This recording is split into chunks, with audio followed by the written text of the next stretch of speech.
Hello, I'd like to thank one of our sponsors, Pods and Pouches Limited. Pods and Pouches Limited are a UK distributor of snus. For those who don't know what snus is a nicotine product which you put into your mouth. It is an alternative to smoking. You see a lot more popular now over in the UK. It's been out in places like Sweden, Scandinavia for many years, in America. I will leave a link in below for you to check them out. But as I said, they are a UK distributor and we have a lot more options on the website. Just like I'm eating a bar of chocolate, like I'm eating a Yorkie bar.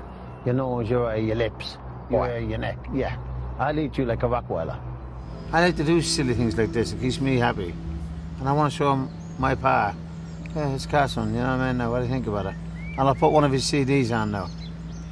Put his song on. And I'll just play his one song right through. You know what I mean? And that's it, really. Paddy, you are the winner.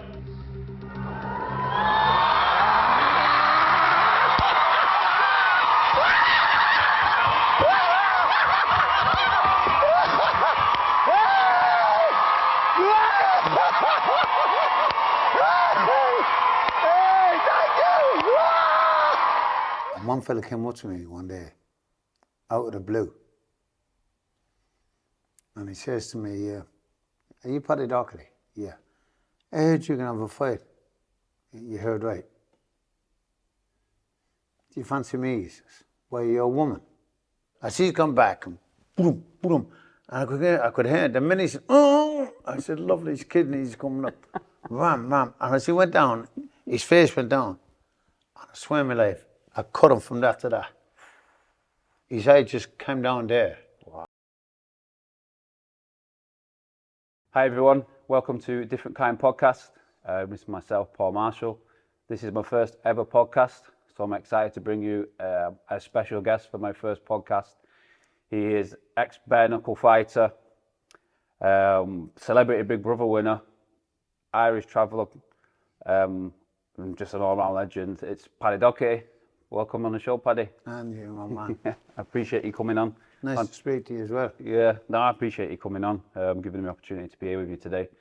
I think, obviously, it's well known in the public domain. You know, you went on your TV shows, your Danny Dyer's, Deadliest Men, Big Fat Gypsy Wedding, Celebrity Big Brother winner, which is incredible from where you started.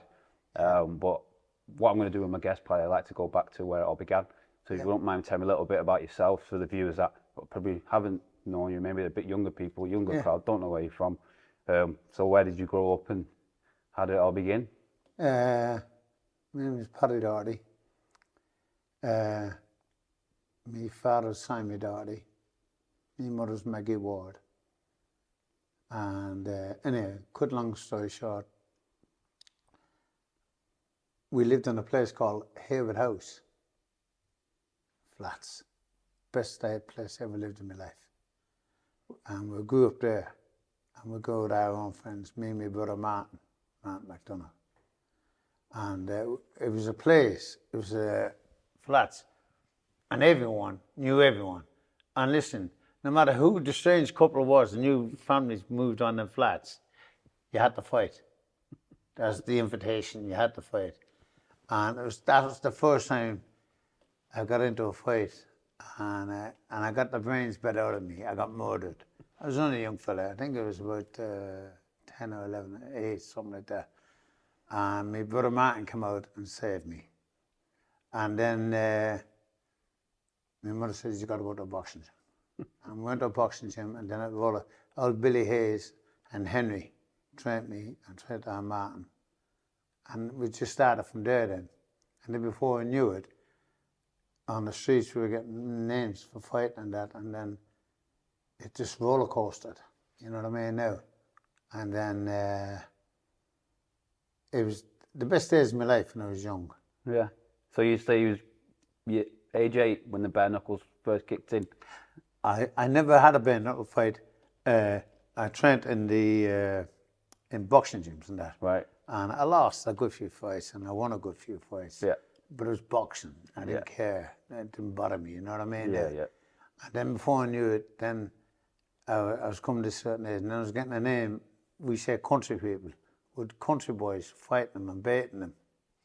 And to me, baiting a country boy was nothing, because you're not baiting. Yeah. Could you explain the difference? Yeah, a country boy is like you. Me, I'm just a normal traveller. Okay. And for a country boy to bait a traveller is the biggest humiliation when we were boys. Is that because I live in a house? Or No, what's it's the because definition? you're not a traveller. Right. You're not us. Okay. You wasn't born like us. Okay. You wasn't never like us, or you could never be like us, or we could never be like you. Yeah. As much as I grow up with you all my life, and I'm not you. Yeah. We're different breeding. It's like a black man. You can't make a black man into a white man, even though he's your best mate. But you're not him, and he's not you. Yeah. Two different DNAs. And I always thought country was like sausages. Nothing. I'd bait every one of them. And then I really got into my head, I was indestructible. Yeah. And then you get arrogant. I never lived on my life, and I'm not just saying it, I never looked for a fight in my life. Yeah. It came to me. Yeah. And then it like a snowball. And then I got to enjoy it then. Yeah. And all my life, and I've had hundreds of fights all my life, my chin is outside chain, my eye sockets are done, my jaw's been smashed, my chin's been smashed. My nose is like fired over here. And the greatest thing of all things, I swear in my life, I never lost a tooth. All my own original, listen, I'm 64 now, all my own original teeth. Yeah. One more got asked for. Oh. So I was blessed by God. Oh, of course, of course. You know what I mean? Now, Yeah. But for yourself, Paddy, did you go to a normal school and stuff? Because I know in the travelling culture. when I went to school, it was go to school, go in the corner. I said, what? Go in the corner. And because this, I'm going to tell you something here now, I never said this. I'm sure I said in my book, in my biography. Every day I was put into a corner. I wouldn't learn how to read away. I still can't read away, but I can read small bit, you know what I mean now? So I never forget, I'm in class one day, this woodwork teacher. And he comes home and got me by the ear, look like that. You know what I mean? Come here, he says. Do you know you? He said, you're never going nowhere in life, he says. You'll be rubbish. That time they could say that to you. You're rubbish, you're this. You'll never be nothing in life, he says. He says, you're nothing. He said, no, he said, you'll never be nothing. Go over there, he says. At that point, Paddy, what's going through your mind? I said, you dirty bastard. I want to kill you. You're dirty. And make it better again, he wore glasses. I call it every 4-8 joke. And cut long story short, I'll never forget on my life. 2005, I'll never forget on my life, this is the truth. I've got that now, as I had a new Bentley. And 5 United players put up their Bentleys the same morning I put mine up. This is the truth, it's on my life. I had a new Bentley. My brother Martin came with me. I said, Martin, you drive the car with it. Paddy, it's your car, she is. No, I said, I want you to drive the car. Because I wanted my brother to drive the car before I did. Because to me, there's never nothing good enough for my brother. Yeah. You know what I mean? Yeah. We're glued at the hip. So I'm Martin drove the car all the way home for me. Yeah. Oh, Paddy's car's lovely, yeah. I done that. And the same day, I got a brand new Jeep delivered for my wife, Roseanne. And I never lived in the house. I ended up selling the house. I bought a house in Middlewich. I said, look at that. For man, and all the time was in my head, was that woodwork teacher, what he said to me, I'll never be enough. Yeah. Now, I bought them, then I went 4 days after, out to the school. Straight into the school, into the car park, and I pulled up my Bentley. And the head teacher came out to me, Paddy, hello, a lot of years. I said, yeah. Is your man still here? No, he says. I forget, no, he says, he's not here now, Paddy. Mr. Clancy, I'll never forget the headmaster, Mr. Clancy. I said, Mr. Clancy, he told me I'd do nothing, he said, in life. I'll never be nothing, I'll never be anywhere, I said. And I was dirt. How damn, why didn't you tell me that? He says, no, Mr. I just thought I'd tell you now. But so I want you to come out here and follow me here for a minute. And he walked up, and we had a good old chat, me and him. I always loved that man. Even now, I even praise for that Mr. Clancy, who was a lovely, lovely man, Irishman. And I said, who owns that car? He said, that's my car, Mr. Clancy. excuse me. I said, that's my car. I said, I want to let him know that car's not in hire portion. I bought that car straight out. I said, I bought a house and I bought a new Jeep. That's the Jeep there. I bought for my wife. I said, 05, you know. I wouldn't give to say I had one without it. And I bought a house the same day. I said, well, I tell you what, you put his words down his mouth, didn't you? I say I didn't, Mister, because I wanted to see him and tell him into his face. He said, Yeah. no, that was that. To me, that was the biggest buzz. No, I bet. Like you say, that's been a driving factor Yeah. since you was a little boy. You know, well, that how somebody can tell you you're not good enough, you know. You're no Someone good. think they can You tell do you're it. not good enough, Yeah. you know. But then you've used that as motivation Yeah, to get you to honestly. that point. Got That's me, driven, yeah. definitely. But you mentioned your wife Roseanne there. I know she played a massive part in your life. How old was you when you met your wife Roseanne? I met Roseanne when she was 15. She just turned 15. What age was I? I was 15. I was 17. Yeah. 16. No, I was 17. I'm 2 years older than her, so I'd have me 17. But she was a woman. She's been a woman since she was 12. She looked more than what she ever was, you know what I mean, now. And we're married 47 years. And I called her a woman for 47 years. Because she's a woman. Because she dressed as a woman. She was only a young girl, 15. And without her, I'm not. But I ain't every good man. I'm not saying I'm a good man. You need a good woman. I mean this from the bottom of my heart. I couldn't live without that woman. Yeah. And may God forgive me for saying, I want to die before her, but I don't. I want her to die, because I know if I died before her, she'll die. Her life will be worth nothing. No, I think you can see how strong the bond is between you, Yeah. between you two. And like you say, Roseanne, as you walk in a room, Paddy, it's pretty obvious. You know, your presence is felt. I've always felt that with Roseanne being at family parties or Yeah. you know, funerals. Or Yeah, whatever. you know Roseanne's your man. Yeah. Let's put it that way. She looks like that with you, you know what I mean? And it's a privilege even to say, if you even say that about me, woman. You know what I mean? I'd be off track in a lot of ways. She's helped me all through my life. I lost my brother, man, had a breakdown. Had a very bad breakdown. Yeah, I've put that in there. We'll speak about that a little bit. Yeah, I'm sorry, yeah. About how much, Yeah. you know, because I was there firsthand with mine. Yeah. There's a couple of things I'd like to touch on in a bit. Yeah. But I want to know about your wedding with Roseanne. I think I read in your autobiography you had stolen wedding rings. That's what I need to know. I swear on my life, that's the truth. It wasn't that ring there. Is it the same ring now? No. It's the truth. We're going on to getting a wedding ring for my woman. And I never knew. Johnny was with me this time. And I swear my life, Johnny robbed the ring, but I didn't know he robbed it. He robbed it, a wedding ring. And he said, oh, Paddy, I got you that ring. I said, what ring? The wedding ring. He said, you want to get for Roseanne? Don't tell her nothing about it. She won't know the difference. She think I bought the ring. I said, Roseanne, there, I got you the ring. Ah, Paddy, she kissed and hugged me. That was the worst thing they ever done. But then when I told her, like, I didn't tell her for a year after. Yeah. Fired the ring away. And then I had to go and buy, I paid up the ring I wanted it because she wanted an expensive ring. Yeah. I didn't have the money. It's no good letting her be something. I didn't have the money that time. Paying up a good, valuable ring. You know what I mean now? 100%. Yeah. Yeah. So just moving on from that then, Paddy, I know we touched upon you, like you say, you're born to fight. You know, like it was kind of how you got your reputation. Yeah. At which point did it then become official, if you'd like to say, where you got your first call out, or you called somebody out, or how did that work? Yeah, that's a good one, you know. First call out. It was good. I had a few travellers fights. And one fella came up to me one day, out of the blue.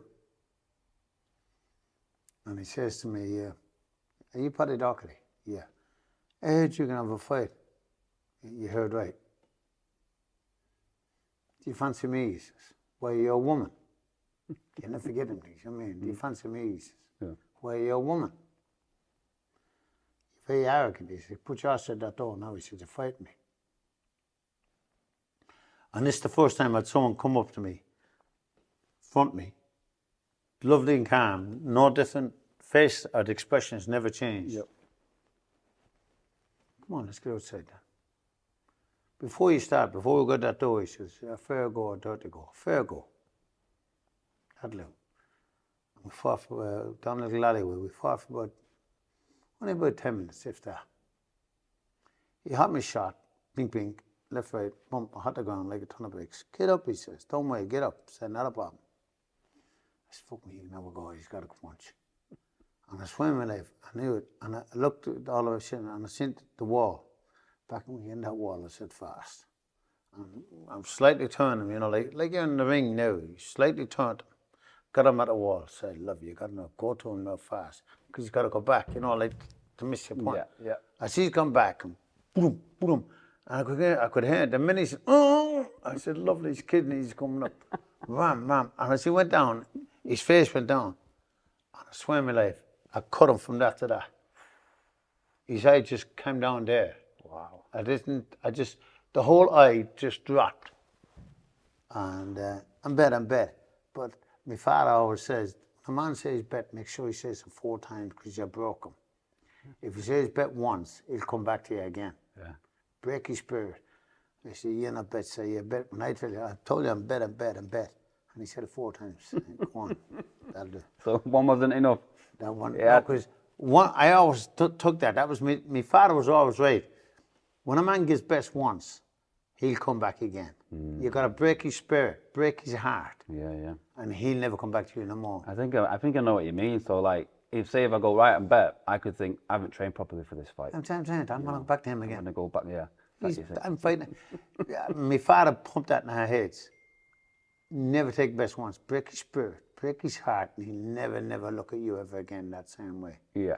So no matter who I fought, and Yeah. So how many fights do you remember having, or do you have a count of how many fights you had? and a terrible thing to say, right? A man of my age, 64, and I can't even count how many fights I had. Because there was that many. Yeah, honestly, can't even count that many fights I had. There's one great fight I had with a chap called. No, we fought twice actually. A chap called Ed Sheeran. And he pulled me. I pulled him first, and it never come off. Then the second time, he seen me, and he pulled me for a fight. I said, come on, let's get it on now, he says. Oh, for fuck's sake, I'm on my own house. I said, there's no one with me. No one with me. It was Anne's first time in her life to be with me of a fight. Just me and my wife. I said, there's no one with me, only my woman is. He said, there's no one beating you, only one man. He said, your woman's not going to be touching you. Yeah, but in your eyes, is that a bit disrespectful? Of course it is, with yeah. Razan being there? I didn't want my woman there, but like, I'm outnumbered. There's about 500 travellers there, and there's no one there with me. Yeah. And it goes down the alleyway. We had a fight, this, that, the other. And one way, the other, ping, ping, ping, ping, me and him got into it. I said, lovely. And the alleyway was this width, but it's very narrow. And I swear my life, bang, bang, bang, I dropped him. He gets up, bang, bang, he hits me a couple of belts. And I'll never forget it day a day. He hits me left and right, bang, bang, and I swung on a hot him. I said, lovely, his eyes getting tended. I said, this eye's coming up, so I'm going to cut this like a tomato. And I swear my life, the crowd came clever in what the fight was. The crowd boxed us in. Yeah. And that time I was 11 stone and he was 15 stone. Right. That's a big difference. Big difference. Yeah. And the crowd was clever in what the fight. The crowd boxed us in. And it turned me that way. I remember saying about up against the wall. He came up and I came up against the wall. No. What came on, he had the brains, but I didn't have the brains to think about the wall. And I swear my life. He hit me a left and a right, and a left and a 4 or 5 left rights. How many he got me? And I slid down the wall. Slid, and he hits me another shot, and he slides me back up on my leg. Yeah. And next minute he hits me another shot, and I fell again. And my woman said, he's on his own, why are you all trying to kill him? I said, shut your mouth, woman. Shut your mouth. I said, because I knew I'm getting murdered. The woman shouting up, "Tigger, I don't need this. This is humiliation for me. The woman talking You don't need no one telling you. Don't need this." So I'll never forget it. And I said, and if you look at my book, I says about him, I'll never get it. You know the truth, you can never forget the truth. You know a lie, you forget a lie in a second. This is like 25 years ago, 30 years ago. So how old you have been at the time? That time I was about 22. 22. I was at the prime of my life. Thought I could beat everyone in the whole wide world. I was indestructible. Yeah. And I swear in my life, he said to me, "You give me best," he says. I said, "What?" "Give me best. I bear to die. I bear to die. I mean die, go 6 foot in the clay before I give best." I said, "Listen to me, Countess. For me to give best, I have to be a better man than you." It's never going to happen. So his brother Dan went and jumped. He said, "Patrick," he said, I said, "he hadn't bet me yet.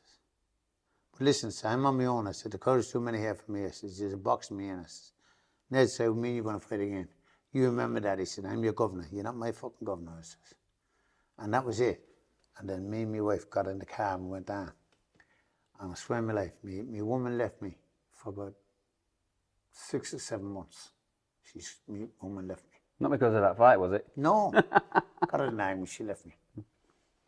So that much hatred on the brain, because she talked up for me. Yeah. Now she's gone. Go to the gym, kill yourself inside it. So I trained. And then I got a phone call about a wedding. He's at the wedding. I said, "Lovely." Goes on, gets me a woman. Brings her back. "Oh, where'd you come from?" "I said, Wish woman, Wish. I'm going to fight your man out today." I said, "Who?" "Ed Rooney's at a wedding. I'm going into the wedding. I'm going to fight him." Right. I goes on into the wedding. And there was every Rooney in the whole wide world. And my life just the truth. No one with me, not a sinner with me. I feared nothing that time, you know what I mean? I feared nobody out from God, like. Goes into the wedding. Sees Ned Rooney, tapped him on the shoulders. Don't forget, I'm at his wedding now, their function. Well, he said, in London, everyone calls me Patrick. Down here, I'm called Maggie's Paddy. In London, I'm called Simon's Patrick. You know what I mean? And anyway, cut long story short, "What do you want?" he says. "So we've got to fight and we've got to finish it off." "Not a problem," he says. "Come tomorrow," he says. "I'll fight you tomorrow." I said, "I'm here to get drunk today," he says. That killed me more. Like, that's how much bothered it was. And matter of fact, make sure you come early, he said, because after I give you a bait, and he said, "I want to go out looking for work."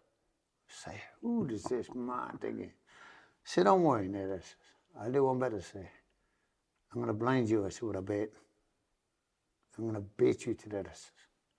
"Well, make sure you turn up," he said. "Just make sure you turn up for to give you the bait, and then I can go out looking for work. That'll do." So this shit chap comes over, a cash chap. He says, "Paddy Doherty, you want 500 quid in this fight?" I said, "Do you want to make it 1,000 quid?" "Go on, I'll have that 1,000 quid. Go on, that'll do." I walks out calm. Gets up the next morning. I went to Nottingham, 100 mile. Shoots me out, Nottingham.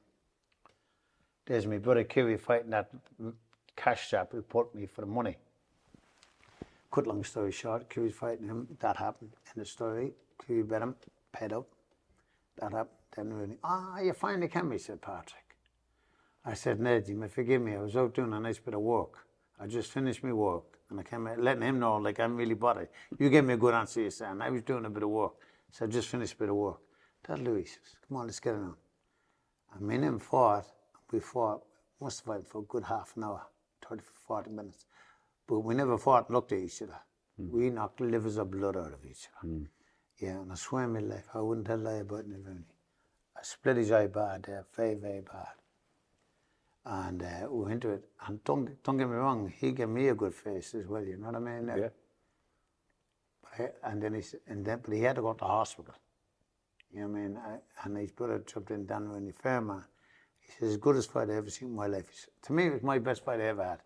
So you'd say he was your biggest competitor, like in terms of, Yeah. like you say, he's your closest. He was. He was in a fight that you ever got. Yeah. To win. It was like, this is a fight. It's not like you're in a fight. Yeah. This is Bertrand and Sugar Ray Leonard together. Yeah. And in a small boxed up ring. Yeah. You know, like Bertrand was me. I loved to fight. Sugar Ray Leonard's a boxer. A boxer don't like a fighter. And a fighter do not like a boxer because he's there to move and he'll use everything. Yeah. And that's what the fight was. Yeah, yeah.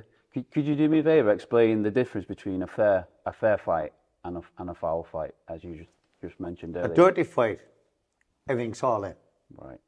So no rules. When you hit that ground, I can come down top of you. Yeah. I can eat you, swallow you. I can gawk your eyes out. I can get your fingers and break them, bend them over anyway. No one's allowed to stop it till you say I'm bet. A dirty fight is the most coolest fight in the whole wide world. And it's a sad fight. It's two pit bulls not going to just settle for just a normal bait. Your face got to come unrecognizable. And you know, if it's a nice fair fight and you know you're fair, and you look in that mirror yourself and you say, what way, the minute you look in that mirror you say, what way is my face going to turn up this evening? You know what I mean now? Were you involved in many of those? A lot of them. A lot of them. You know, a lot of them. And, you know, but I can give to say, I was never tooed up in a fight. I was a one-to-one. Well, it's sort of like a life and death sort of fight situation, right? Yeah, well, I fought that Dougie Joyce. And come on, and I just came back from a 5-mile run that time. And I was 52 years of age. I was older than their father, older than them two together. Dougie and Johnny. I'll never forget it. Just finished my 5-mile run off to go into the gym. Pulls up in the car, gets a bit of an argument, this, that. Johnny jumps out, got a big pair, they wears them fucking big shitty rings, them pyramid rings. Turns around, hits me with crap. And he didn't do this. This is another chap done that from years back from a fight. But I opened that back up, you know what I mean now? I said, take the ring off. I said, takes the ring off. Bang, bang, bang, bang. Because my eyes split. And I swear my life, he hot that gun. The minute he hot that gun, I said, lovely jubbly, you're mine now. And I'm banging him. And next minute, Dougie. No, Johnny. Dougie's the fella in bait. Johnny comes from behind, hits me from everywhere he hit me, and I just fell off. I didn't remember that, and then I woke up. What happened to me? I said, you dirty bastard, it took 2 years. I'm older than the 2 years again, it took 2 years to bait me. And the father was good. The father was never no good. I bet him $1 million. I could bet him just looking at him. And that's probably because you built a massive reputation for yourselves, especially through the bare knuckle fighting. You still are a big figure in that aspect. Just going back to the bare knuckle fighting, Paddy, we believe obviously the families put money up. Yeah. Was you ever what's the biggest amount value of a fight you ever heard in the bare knuckle?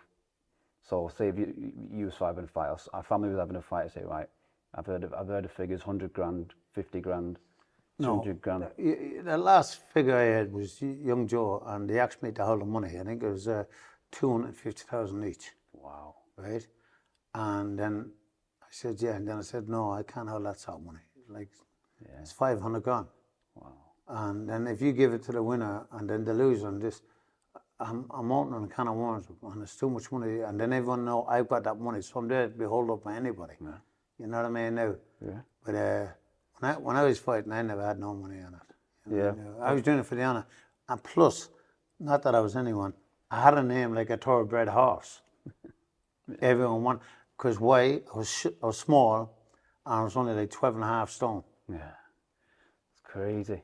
But in that scenario, I bet, did you get many where families, or the fair play man, for example, wouldn't want a side to win? They'd want them to shake hands? No. You'd always get a fair play man who's neutral. Yeah.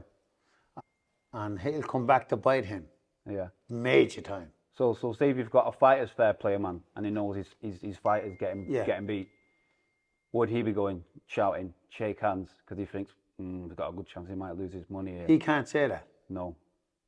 Because the humiliation will come back to bite him. Right. It's all to do with humiliation. Yeah. Hey, see the cracker with you on that fair play.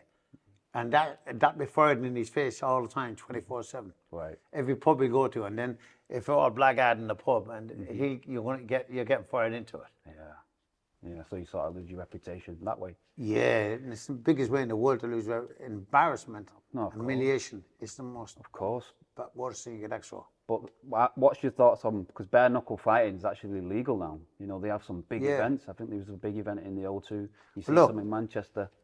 Look at them, lah. Wow. Right? Look at them thumbs. Look at them. Now, that's a bone, and that's been filed down. Wow. You can see I had it operated, lad. You see the scar? Yeah, yeah. And that was up here. Wow. You know, look, is that the ugliest hand you've ever fucking seen in your life? You know what I mean? No.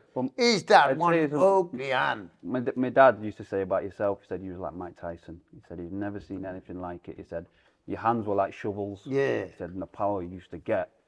He said he reminded him like Mike Tyson when you was fighting. So I'm not surprised that your hand looks like that. Oh, mate, yeah. But you know, fighting that time to me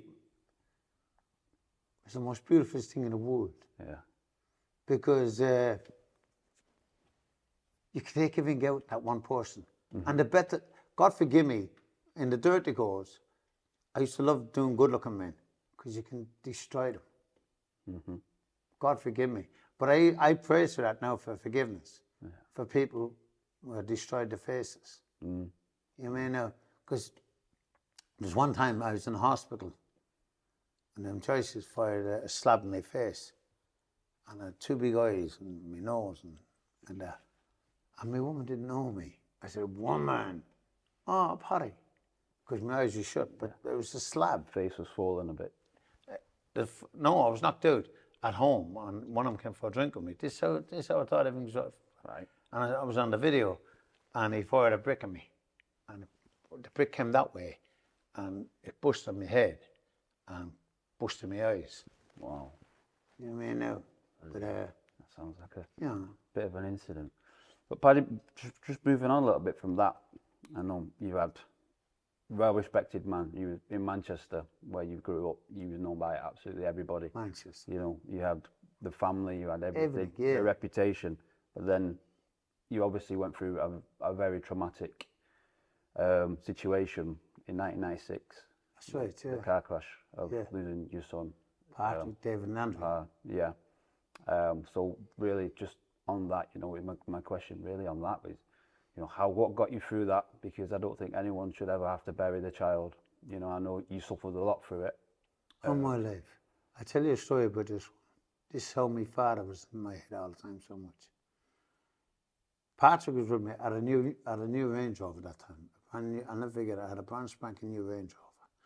Me and my Patrick was cleaning the Range Rover out. No, I told you a lie. Patrick borrowed the Range Rover off me to go and see his girlfriend in London. And he was up there, and then he came back 3 or 4 days after in the Range Rover. So me and him was cleaning the Range Rover out. And he's with me all day, and he's cleaning out. I'm having a blackguard, me and my Patrick. His nickname that time was Spinks. You know what I mean now? And me and my Spinks. And he's cleaning the motor out all the time. And then he says to me, Daddy, tell you he never called me dad in his life. Him and Simon calls me Paddy. Paddy, see, I'm going to an old rave, he says. I need some money. That's why you helped me clean the car out, is it? Stop, he says. I said, okay then, what you want? Give me 50 pounds. So there, there's 50 pounds. It's the truth is. Now don't forget, he's with me all day, and we're having the best laugh in the whole world. Went swimming together that day. Me, my Margaret, Simon, everyone all went swimming the same day, hot day, you know what I mean now? In Debdale. Remember Debdale? Yeah, yeah. I was swimming in Debdale. He's claimed me washed. And then he was gone, say, 15 minutes against the phone call. Paddy Doherty, I think your son is dead, he says. And Martin's, I said, what are you on about, you jackass? Been a heavy car crash on these slanks, Van Corner. Can't be my son. He's only left there 2 minutes ago. No, it's Patrick, he says. I shoot on, it's the truth, this in my life. I shoot on, find these slanks, under these slanks. I saw him driving up there, the engine dismounted over here. Yeah. And I forget it. Oh, I said the engine. And it was in Andrew's car, little 205 Porsche GT. Goes so far. And there goes our black officer, that's my fucking son. I shoots in there. So the police couldn't stop me. And it goes in there, this is the truth test of my life. Goes in and said, there's 2 here. We've got 2. Oh, I said, thank God, God forgive me. I said, thank God, it's only 2. 2's dead. We've got 2 here dead. There's no one else in the car. Oh, so who's 2 here? Who's 2? So I'm panicking. Who's the 2? You know what I mean? No. So and then the police came, oh my goodness, we just found another body, but he's alive. Oh, Mommy said, please let Mom be. And I cut long story short, and he said, it's Patrick. He said his name is Pa. I said, my Spinks. Oh, they get on. I fall in the ambulance. No, tell you a lie, tell you a lie. They puts me in with the driver. We getting the body out. He's sitting there. I'm in with the driver. The man whose lorry went through. The driver, the other motor. The man thought, that's how stupid the policeman put me in with a driver where there's 2 of them dead. And you know what I mean? No way. And I swear my life. This man was that bad of way. What do? You're not going to believe it. I put my arms on the man, and I'm hugging the man. I said, it wasn't your fault, sir. Don't worry about it. Don't let this start. Oh my God, he said, son. I said, how can you say that? It wasn't my fault, son. He said, it truly wasn't my fault. So I said, don't make a difference. God, and I pity this man. Yeah. I ain't put my arms on him, Yeah. rubbing his elbow. Same man died after, 12 months after, he died of a heart attack, couldn't handle it, but he killed 3 children. So anyhow, told me they got him out, got in the ambulance, so I gets out the lorry, shoots on, follow the ambulance. And this is the truth is, I'm not ashamed, I'm very proud of it. I go to the ambulance and in there, so we still don't know properly what's happened. We don't know how the other ones died, we don't know that. And they said, who's the lad with the black hair, who owns him? I say, he's mine. Paddy Doherty, that's right, sir, he's mine. And he came, he said, well, can I talk to you? I said, not a problem, sir. My woman's with me.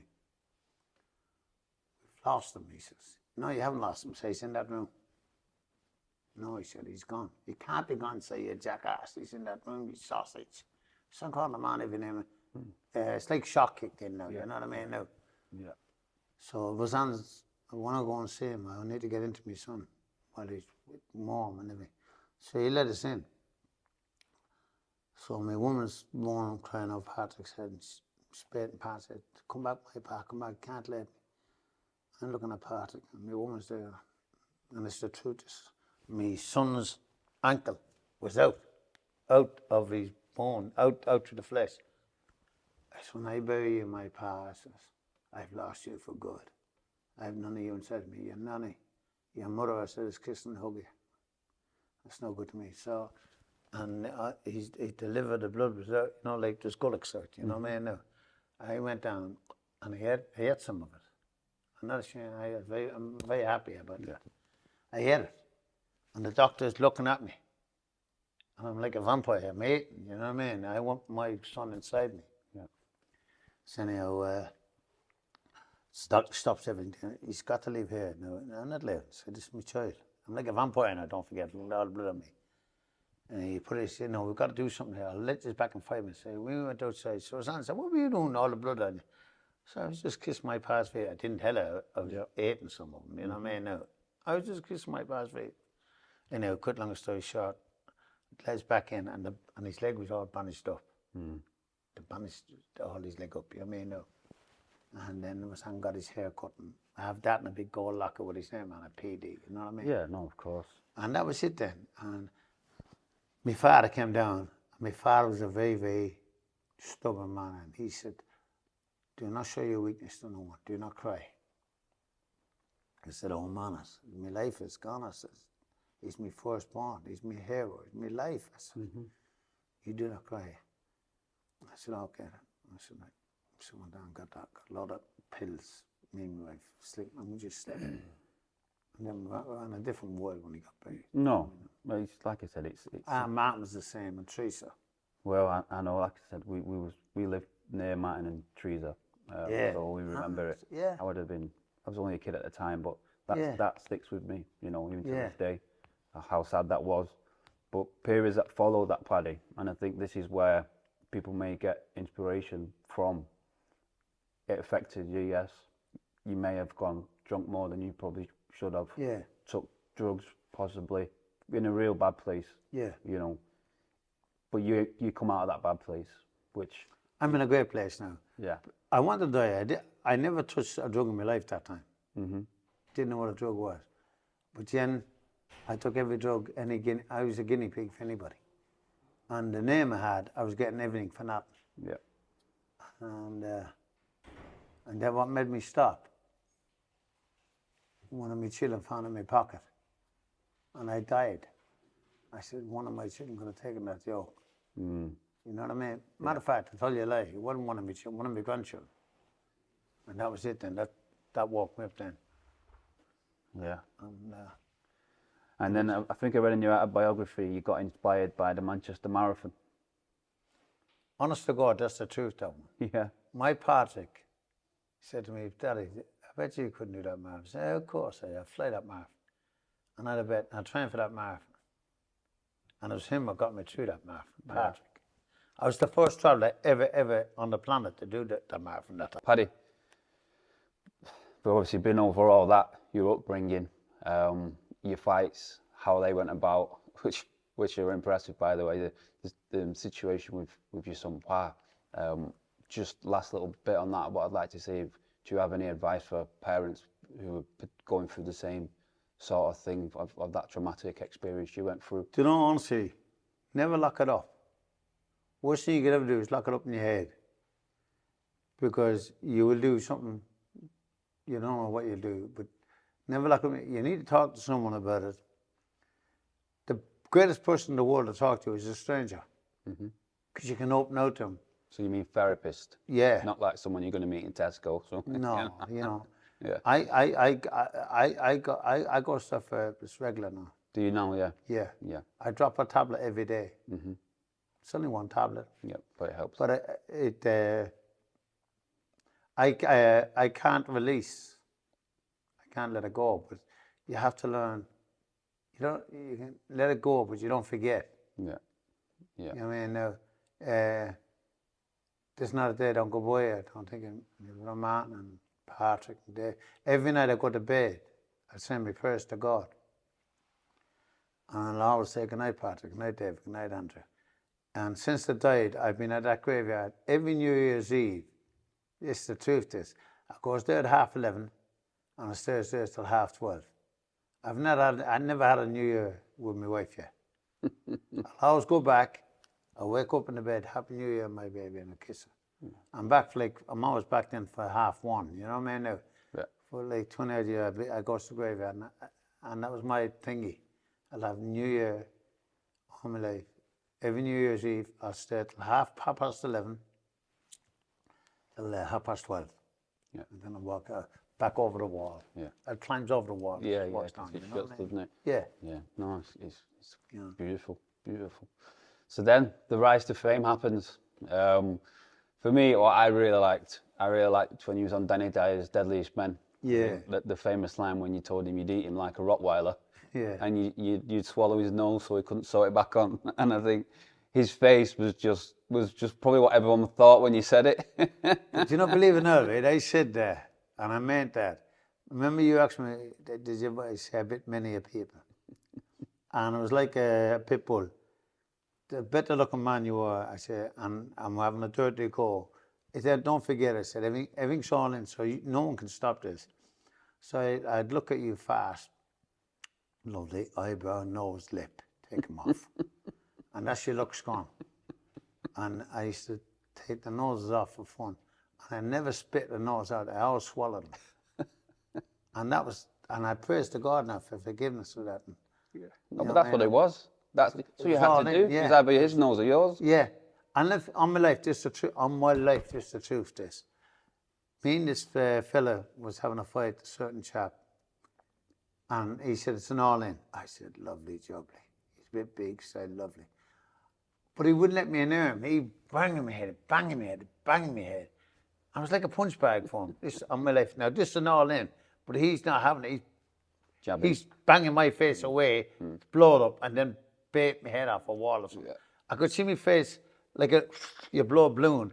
I could feel my face coming up. Swelling. I said, the boss says, it's too hot. I said, I'm getting into him, get him on the ground. I said, go down to his ribs, Paddy, go down.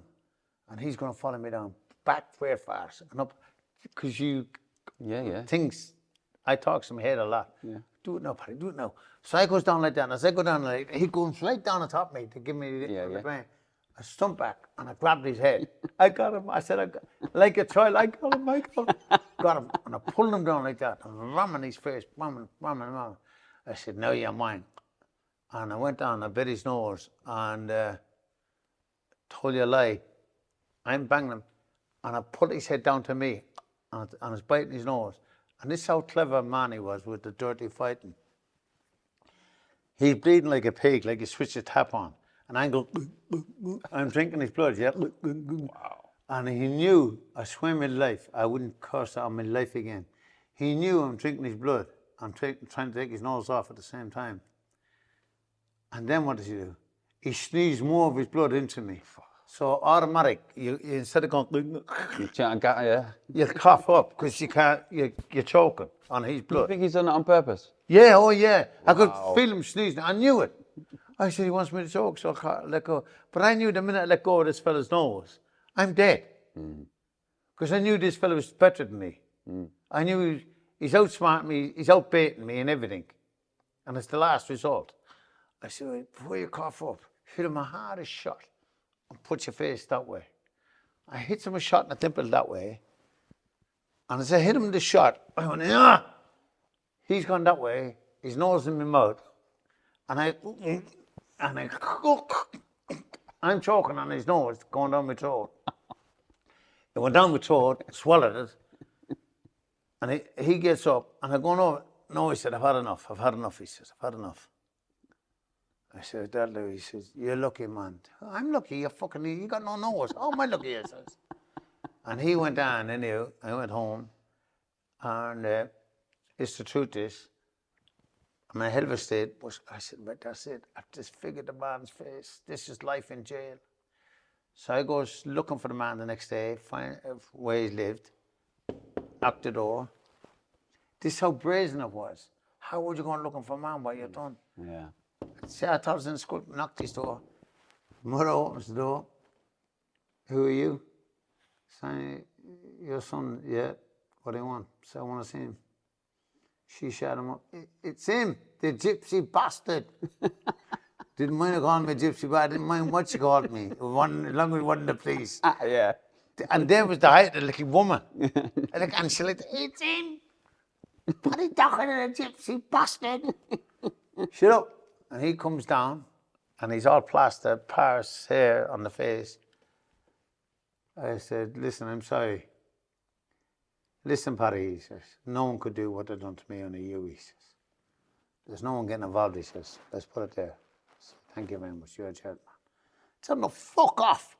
She was saying, that's my mum. I said, listen, you can call me what you want, and you can call me what you want. Yeah. Let's put it there. She will listen to this. I'm making one thing quite later. Yeah. Me and you will never talk again. I said, that'll do me. Went down. And that was that? And that was that. Wow. So yeah, that was, that's how clever he was. Yeah. How much technology. His nose getting took off. And he's still sneezing the blood. Yeah, yeah. And I knew, because I was drinking it for a good while. That is crazy. And then I knew I could feel, because when someone's in your mouth, you know, something like that. Yeah. And I could feel, I said, they couldn't stroke me. And the blood was going, and then it couldn't go. And I knew, because it was all coming out of me like that. Yeah. I said, take it off, quick, take it off. Hit him a shot inside the head and hope his nose comes off. Because I knew once he gets up, I'm dead. Yeah. No. But I knew with the nose gone, you're so weak. No. There's nothing in the tank now. 100%.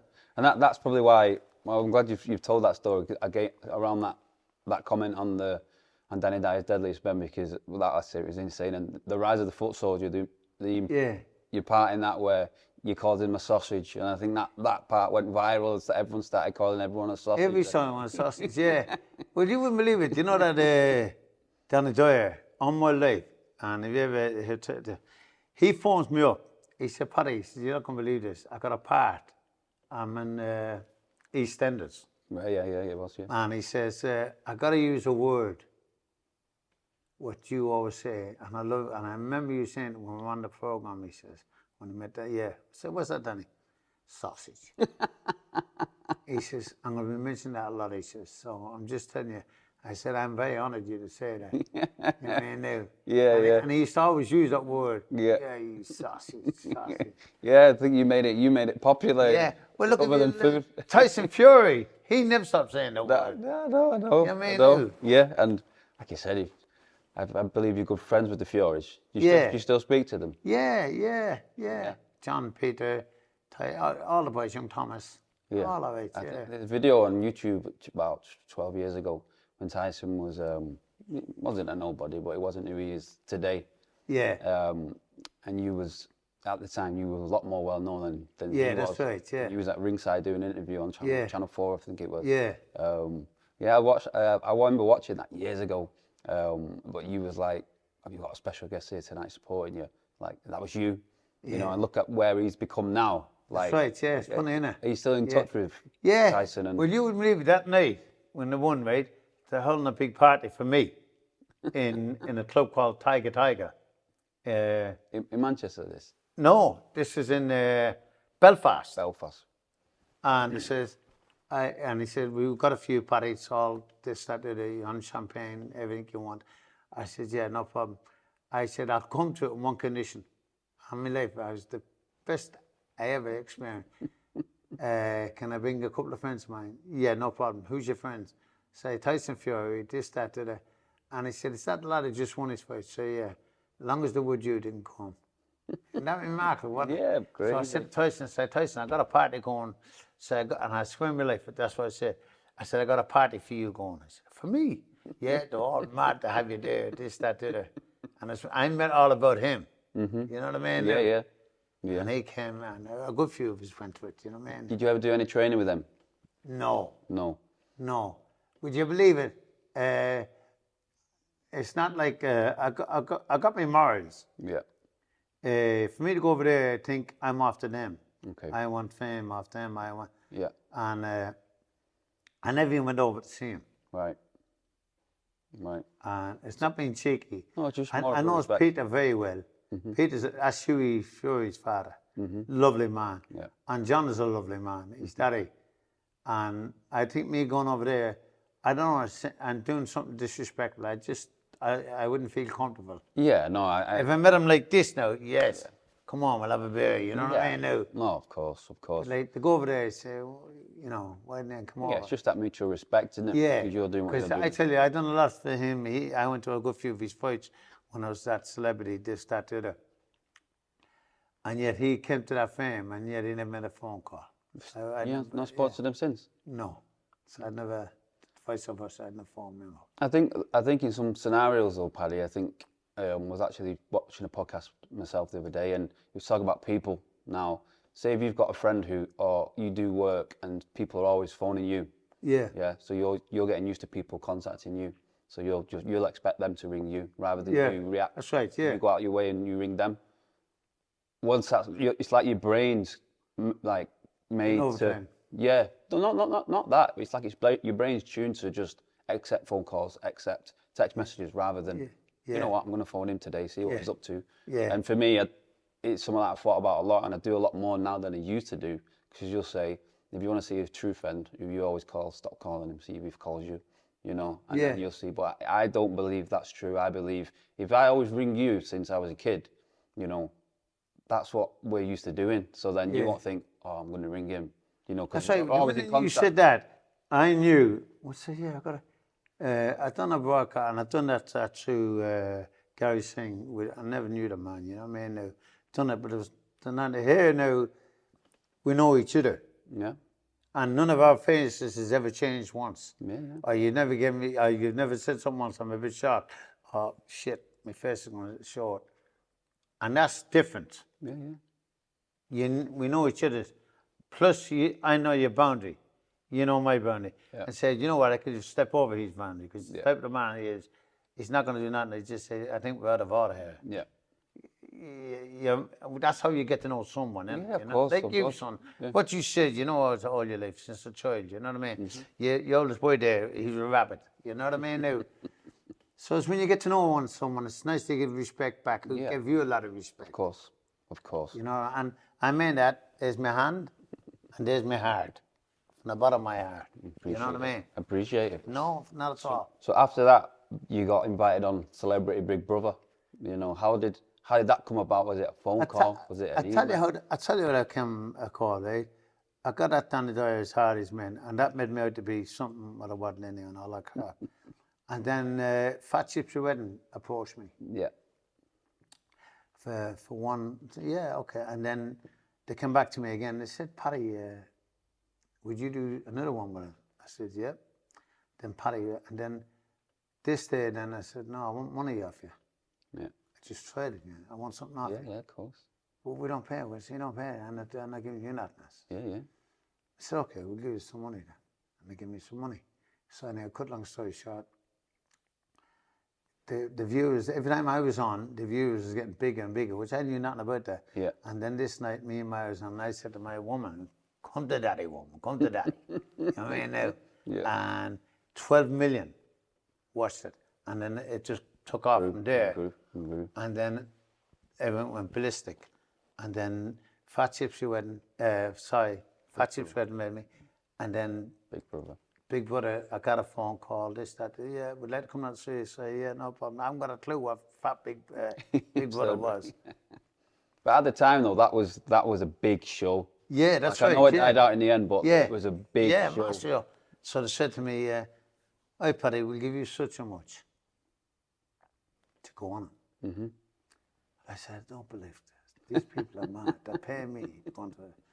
How long will I be on for? 4 weeks. How long am I away for? 4 weeks. But every week, you'll get voted out.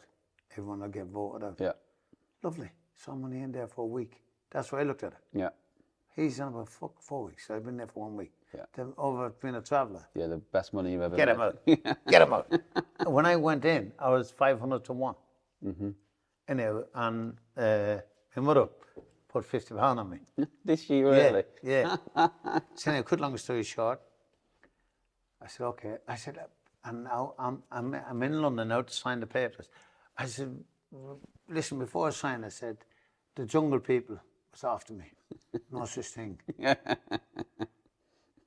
What jungle people? I said, that I'm a celebrity, get me out of here in the jungle. And I said, they give me more money. No such thing. I just tried it. Yeah. I had nothing to lose. Yeah. Yeah? Much did they bid you? How much did they offer you? I said, none of your business. But I know it's a lot more than what you're just giving me now. Yeah. So I went 50,000 pounds more, you know? Yeah. Oh no, I won't give it up, Paddy. I'm not bothered about it then. I'll just go on them. I'm not going to take that and get that over there. Yeah. Hold on, Paddy, let me see this. Come back. See if we can give you 20,000. Oh, I said, this is getting better. And get 20,000. I said, no. I said, call it 45. Back out there. It's the last offer you get, Paddy. You get an extra 30,000. I said, that'll do. Where do I sign? So I got like 30,000. Unbelievable. But what I think for Big Brother, for what it's shown me now, my mum's Irish, my dad's English. Yeah. I've seen both sides. That's right, yeah. But I think what that's shown, the whole UK voted for you to win. Yeah, couldn't believe it. And in my opinion, I think you changed the way the UK looked at the Irish travelling community. They got to see how nice and respectful travellers can be, which I it's think... good and bad among all travellers. No, of course, but at the same time, everyone could have just assumed they're all bad because this lot are bad, that's right, where you've shown a completely different side to it. And I think since then, I think it's all changed. I think people know, and I think you was the turning point in that changed the way people view the Irish travelling community forever. A great thing came out of it. Honest to God, is the truth. There's a lot of things now for charity. Yeah. And I've been doing it since I came out, Big Brother. And to me, that was the best gift of all gifts. Yeah. I do a lot of things for cancer, deprived children. Did you do some for Ukraine as well? I went to Ukraine. Yeah. I went to Ukraine for a week. Mm-hmm. and we're in the bombs and all that crap. Yeah. But What was that like? oh, unbelievable. No men, Yeah. no young, all old men, and hundreds of young women, but no one's got smiles. And we had to go to a different place every night for our safety. Yeah. And you know, and then I went to this orphanages where there's 3 nuns. I swear on my life, this is the truth. From this day now, right now, even last night, I praise every night for God to watch over them 3 nuns, and our Blessed Lady to watch over them 3 nuns and mind them orphan children. And there's young women there who's got babies as well. It's not like an orphanage thing. It's where they're there. They got no father, no mother. It's where all the parents have been killed in the war. You know what I mean? Now, and you're so honoured and blessed to be with them. Yeah. And No, it takes a lot. It takes a lot. I think it just shows the type of person you are to go. Well, honest to God, right? 2 days ago, a friend of mine had to go to do something in Birmingham, and he's a major player. I never knew the man. He's Indian man, like, you know, Asian. And he said, Paddy, he said, we'd like for you to come to India.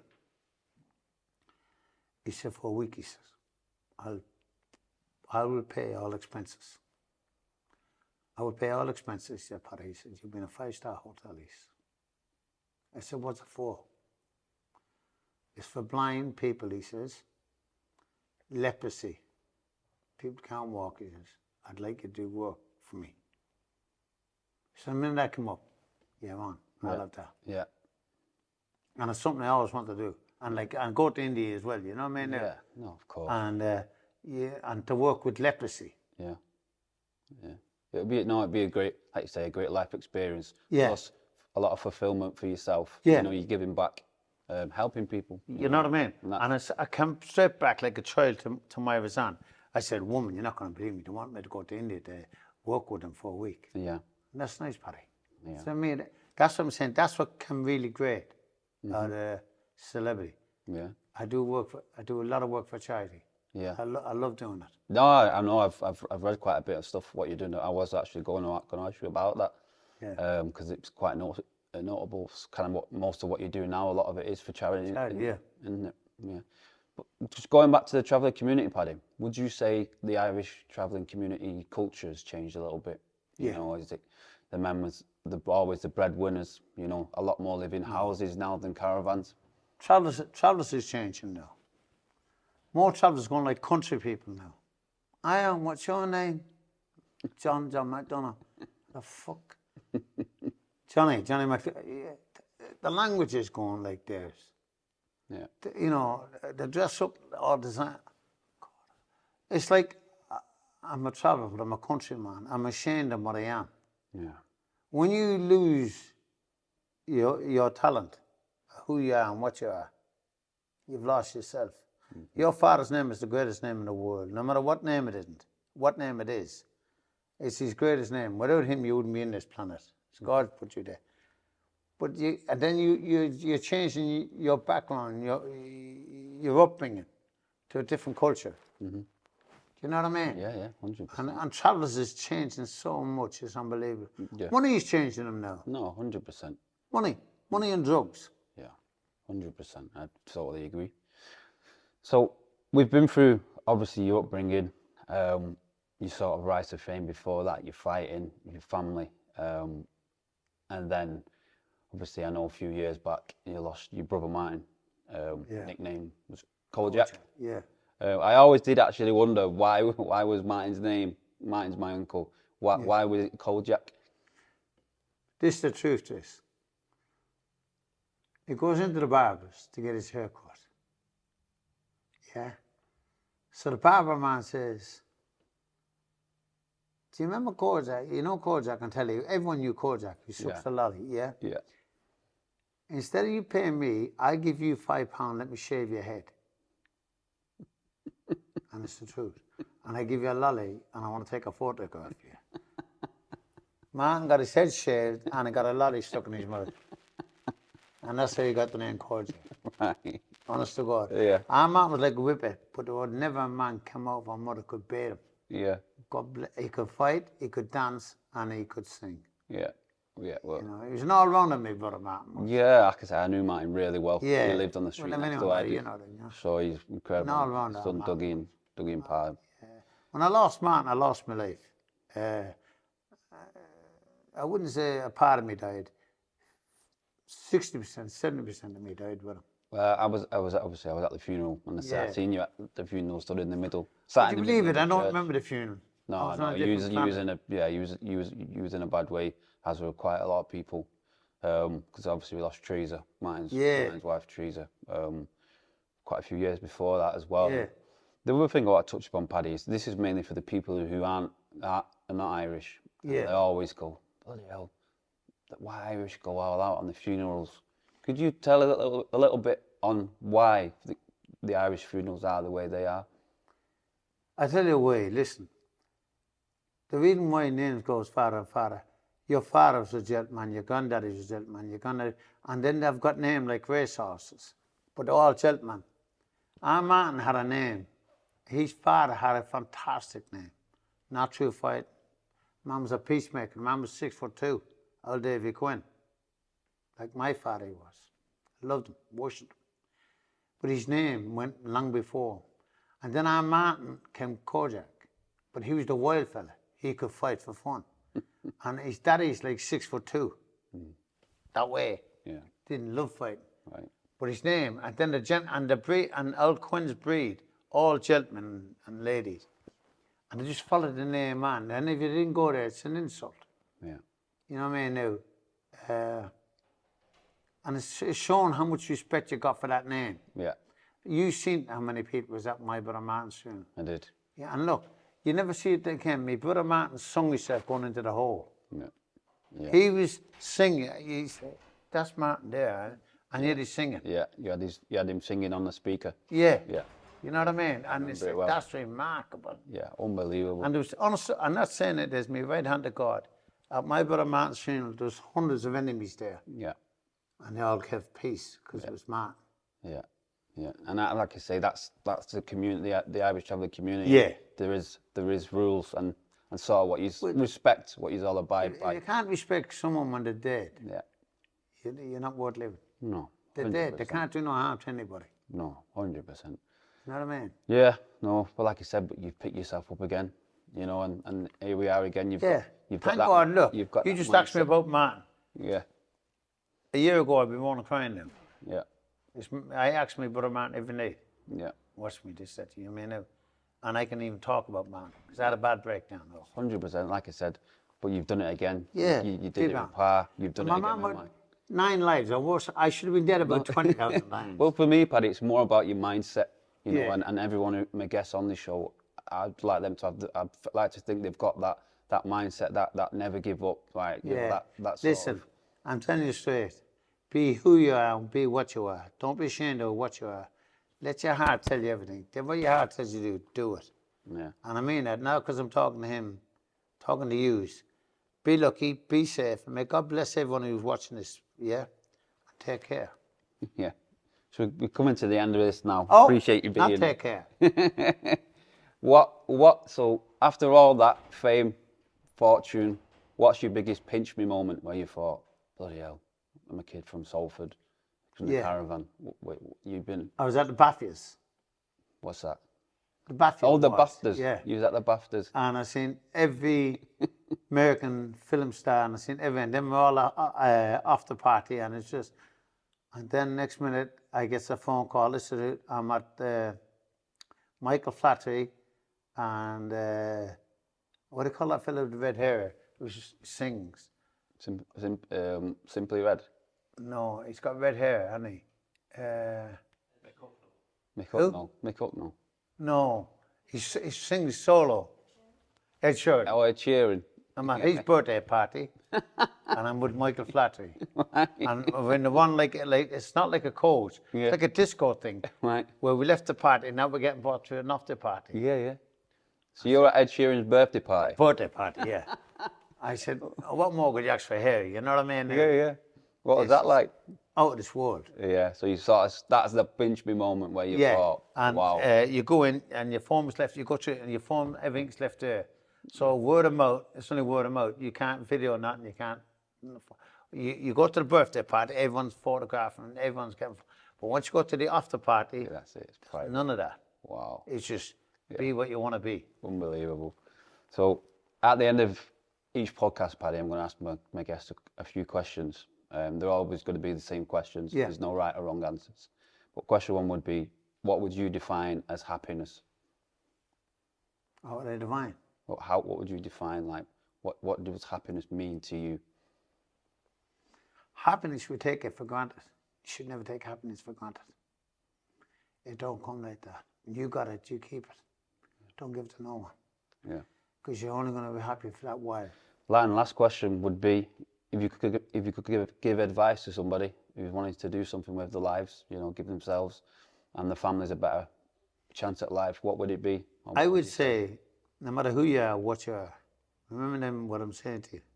A teacher told me once upon a time I was never be no good, I'll never be nothing. Do what your heart wants you to do. Follow your goal. Don't say, I might do. Follow your dream. Everyone's got a dream. I want this one. What you want, put it in your brain and get it. Your mind is everything. Your brain is everything.